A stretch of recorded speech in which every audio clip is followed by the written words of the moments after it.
동영상 저번 때 수업한 것도 다 올라가 있어. 저번 때 못 들은 사람 여기 딱 있네. 화면에 보여? 강의 방식부터 다시 올라가 있지. 일단 수업도 하기 전에. 그래서 뭐 느낌 한번 말해보려면 말해보고. 1학년 2학기까지 됐는데 이거 로스쿨 잘못 온 것 같아? 아니? 마이크. 잘못 온 건 아니지만 생각했던 것대로 공부 양이 정말 많아서 힘든 면도 있습니다. 당연히 지금 법학 출신들은 아닐 거라고 생각하는데, 그쵸? 근데 네. 법학이 재밌어요. 그리고 3년이 짧으면 짧고 길면 길어요. 응? 길면 길어. 3년이 짧으면 짧고. 너무 초조해하지 말고 너무 1학년 때부터 막 어떤 1학년 2학기에 되니까 법학 똑같아요? 학기초나 지금이나 느낌이? 그러니까 다 그렇겠지만 저도 이제 로스쿨 와서 처음 법학을 접한 거여서 되게 생소하고 좀 양도 많고 어렵고 해서 어려운 점이 1학기 때도 많았고 지금도 많은데 그래도 조금씩은 좋아지는 것 같습니다. 암기성으로 하지 말고 기본 책을 한번 쫙 읽어봐. 한 일주일 정도 걸려. 내 방에 놀러 오라고 한 이유가 있어. 내가 옛날 물론 상황은 좀 틀리지만 공부한 책 같은 거 이렇게 보면 느낌을 전달을 하고 뭐 똑같지는 않지만 그럴 수도 있는데 그냥 한 일주일에 이래도 속독 비슷하게 한번 쫙 읽어봐. 민법 총칙 이제 물권법, 지금 여러분이 물권법, 채권법 물론 어렵지. 지금 벅차고 하는데 실제 시험하고는 관계없지만 그 맥락을 이해하는데 무엇인가 쌓이는 거다 라는 취지 이해할 거야. 그런 상황에서 그것이 학습이 암기와 그 다음에 이해와 또 그 이해를 바탕으로 한 또 암기와 또 그 암기가 쌓인 또 이해와 이게 누적 되면서 체화되는 건데 그것에 대해서 너무 마음을 조급하게 먹는다면 이게 막 당황하게 되고 아닌가 보다 뭐 이렇게 생각하는데 결코 여러분 로스쿨 정도 올 정도 되면 그런 학습의 방법은 나름대로 익히고 있을 거야. 그럼 오늘 수업 시작하도록 할게요. 다 들었으니까. 자, 저번 때 유일한 질문이 소송 촉진 등에 관한 특례법에 따라서 에 의한 특례법에서 지연손해금을 매기는 이런 질문이 한 번 있었네. 네, 교수님, 저 질문이 길어서 채팅창으로 올렸어? 보내드렸는데. 볼게. 글씨가 커가지고 쭉. 소송촉불 이행에 대한 해설 명시에서 이행의 청의 준담법에 의해서 항장이 타당하다고 하는 사실은 연 12% 이유를 적용하지 않는다고 말씀해 주셨습니다. 여기서 이행의 존재나 범위에서 항장의 상당한 기준은 궁금합니다. 지금 이제 봅시다. 우리가 이제 막 분쟁이 있어요. 그러면 소를 제기했을 때 의미가 있는 것이 아까 말한 대로 꼭 소송을 제기하지 않고 잘 해결하면 좋겠는데 소제기하면 어떤 효과가 있냐면 시효를 중단시킨다는 의미의 효과도 있어요. 이 채권 관계가 어떤 권리 관계가 막 시효가 걸릴 만할 때 민법에 보면 민법 168조인가에 보면 민법에요. 청구 즉 소송 제기하는 게 시효 중단 사유가 되어 있어요. 그래서 소를 제기하면 시효 중단에 이런 효과가 있어요. 이게 소송법에서는 어디서 그 얘기를 조금 설명해 주냐면 소제기의 효과로서 민사소송법에서는 어디서 나중에 배우게 되냐면 요번 마지막쯤 가서 보면 5-18 옆번호 소제기의 실체법상 효과로서 5-18 옆번호 가보면 실체법상의 효과로서 소를 제기한 때 시효 중단의 효과가 생긴다. 민법 168조의 청구에 해당해서 연결돼서 소송법에서 그런 설명을 하고 여러분이 실제 나중에 변호사 시험 등에 있어서는 민법하고 소송법하고 연결되는 민사법 종합 문제에서 이 시효 중단이 자주 나와요. 그 다음에 지금 말하려는 질문은 소를 제기하면 이제 소송을 제기하면 절차적으로 소제기하면 소장이 심사되고 그다음에 이게 무사히 통과되면 상대방인 피고에게 소장 부본이 이제 송달되고 그다음에 30일 이내에 답변서 피고로부터 답변서가 나오고 뭐 이런 식으로 쭉 절차 흐르는 거예요.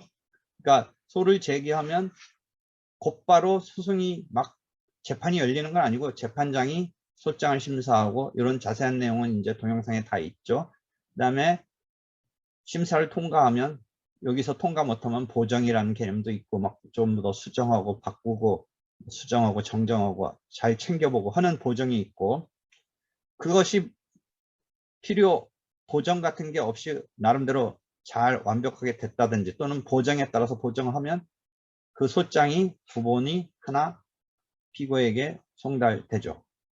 그렇게 돼서 이제 소송이 열리는데 그다음에 그것에 따라서 피고가 답변을 하는 거죠. 답변서를 내는 거죠. 그런 상태에서 이제 변론이 열리는데 이렇게 소제기를 하고 하면 소장 부본이 송달된 다음 날부터 자기가 원래 받을 돈에 대해서 소송 촉진 등에 관한 특례법, 특례예요. 촉진을 시키려고.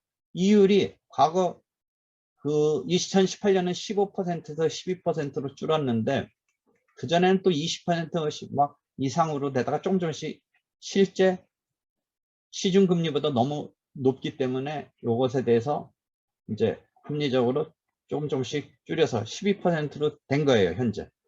근데 피고 입장에서는 그럼 원고가 소제기하고 소장 부분이 송달된 때부터 막 12% 원래 은행금리가 막 그 정도 안 되잖아요. 그리고 일반 민사법정 이율이 5%잖아요. 상사는 6%. 그러니까 12%가 많이 줄어든 거이긴 하지만 그래도 상당히 큰 이율이 붙는 거예요. 그러니까 피고는 그럼 원고가 소장 돼가지고 부분이 송달된 때부터 난 무조건 이것부터 물어내야 되느냐. 예를 들어 막 3억짜리 사건인데 손해배상 막 이런 거가 지금 문제되는데 나는 나대로 피고 입장에서 가해자로 몰린 사람은 따져보고 이거 억울한데 거기서 내가지고 소장 부분 송달 다음 날부터 막 12% 되느냐.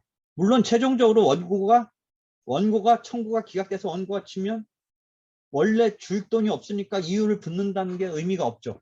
원래 원고가 청구한 게 3억인데 원고가 지면 청구가 기각되면 결국 빵이잖아요. 원고가 받을 돈. 그럼 뭐 이자가 뭐 10이든 10이든 15든 아무 의미 없는데 원고가 이기면 피고는 12%를 언제부터 내줘야 되냐면 소장 부분이 송달된 때부터 내주도록 소송 촉진 등에 관한 특례법에 되어 있어요. 그런데 피고가 그러면 나 이 이율이 너무 높으니까 그냥 처음에 원고가 내왔을 때부터 요건 조금 비속어인데 깨갱하고 그냥 나 유인하고서 하는 게 더 낫지 않느냐. 이거 잘못 또 이것도 좀 속된 말인데 잘못 깨기다가 이거 12% 이자 막 물어내야 되는데 그럼 1심부터 2심까지 가려면 막 2, 3년 걸리는데 옛날에 동영상 보면 여러분 동영상 말고 그쪽 일반 사람들한테 한 동영상인데 제주도가 아니라 대구에서 소음 피해 소송이 났어요. 소음 인근 비행장 근처 사람들이 K공항인가 대구에 있는 공항에 대해서 소음에 대해서 3년 5년 끌어가지고 얼마 토탈 개개인한테는 2, 300만 원씩인데 토탈 그 주위 사람들 다 해가지고 그게 아마 한 4, 500억 원이 합쳐서 나왔어요. 근데 이자 붙이고 5년이 되니까 어떻게 되겠어요? 단순 산수로 12%씩 3, 4년, 5년 가면 막 5, 60%가 붙은 거예요. 원래의 금액에다가 원래 받고자 했던 금액이 이겼을 때 받는 금액 플러스 3, 4년, 5년이면 거의 60, 70%가 붙는 거잖아요. 생각해 보세요. 그러니까 황당하게 이 금액이 이제 커질 수도 있고 막 그런 거예요. 그래서 그렇긴 하지만 그렇다고 해서 소송이 촉진되기 위해서 그럼 피고 입장에서는 초장에 그냥 다투지 말고 깨갱해서 다투고는 싶지만 결국 지면 그렇게 물어내야 된다라고 했을 때 원래 금액 말고 소송 제기하면서 부본이 송달될 때부터 12% 내라면 이거 함부로 싸웠다가는 기간이 늘어나면서 어떻게 이거 크게 이거 물어내야겠네. 나는 그래서 빨리 촉진한다라는 의미에서 괜히 일부러는 다투지 말한데, 그렇다고 해서 다툴 걸 다투지 마라까지는 할 수 없으니까 거기에 항쟁함이 상당하다. 그런 때는 어디서까지는 괜찮다? 표현 아까 보세요. 어디서까지는 괜찮다? 볼게요. 판결이 선고되기까지. 그러니까 시점이 소장 부본 송달부터 어디까지는 이걸 안 붙이는 거예요? 원래는 요 피고의 소장 부본 송달된 때부터 12%씩 붙는다니까 이 사람이 피고가 아유 함부로 다투면 안 되겠다 싶은데, 그러니까 어떻게 해준다? 항쟁함이 나름대로 상당하다. 그럼 누가 판단하느냐? 생트집 잡는 게 아니고 나름의 뭔가 방어를 펼쳤는데 결국 받아지지 않았기 때문에 원고가 이겼겠죠. 피고가 나름의 방어를 펼쳤는데, 그렇지만 그 나름의 방어가 나름은 방어할 만한 거리다 라고 한다면 어디로 늦춰져요? 판결 선고시까지. 이해하겠어요? 그 12% 붙는 게 어디서부터 붙인다? 나중에 변론이 종결되고 이제 판결이 선고되는데, 흐름상 재판이 그렇게 되는데, 변론이 열리고 판결이 선고되는데, 여기 가서 이제 원고가 승소했어요. 그럼 비로소 이제 피고는 줘야 된다. 이 결론이 요 시점에서 이제 판단을 받으니까, 요 이후부터는 이제는 또 속된 말인데 개기지 말고 빨리 줄 것 줘라라고 하는데, 여기서부터는 아니라는 거죠. 항쟁함이 상당하다라면 원래는 소장 부본이 피고에게 송달된 다음 날부터 12%를 붙여라라고 소송 촉진 등에 관한 특례법에 있지만, 나름의 다툼이 질 때 지더라도 다투는 걸 포기하고 막 이러지 않고 나름의 이유는 있었다면 어디로 늦춰서부터 붙인다의 경우에 있어서 나오는 게 항쟁함이 상당하다. 그건 뭔가 꼭 받아들여지지 않았더라도, 피고 얘기가 받아들여지지 않았더라도 터무니없고 생트집이 아니고 나름의 뭔가 말하고 싶은 바가 있었다면 뒤로 밀려서 그때부터 해라. 이해되겠어요? 됐어요? 네, 감사합니다. 상당함이 어떤 케이스냐는 그건 이제 대부분 그러니까 터무니없지 않으면 뭐래도 주장할 거리가 있으니까 소송까지 왔겠지. 피고도 생각해봐. 자기 택도 없으면 어디서 그냥 소송까지 안 오고 어디서 가서 뭐 하겠어요. 우리가 대여금 같은 걸 생각해 본다면 뭐예요? 이미 돈 빌려간 사람이 돈을 빌린 거, 차용 사실을 부정하는 게 아니고 못 갖고 현실적으로 자기가 망해서 또는 실직해서 또는 생각보다 사업이 잘 안 돼서 이런 식으로 못 갖고 있으니까, 이런 경우라면 자기가 변명할 거리가 별로는 없죠.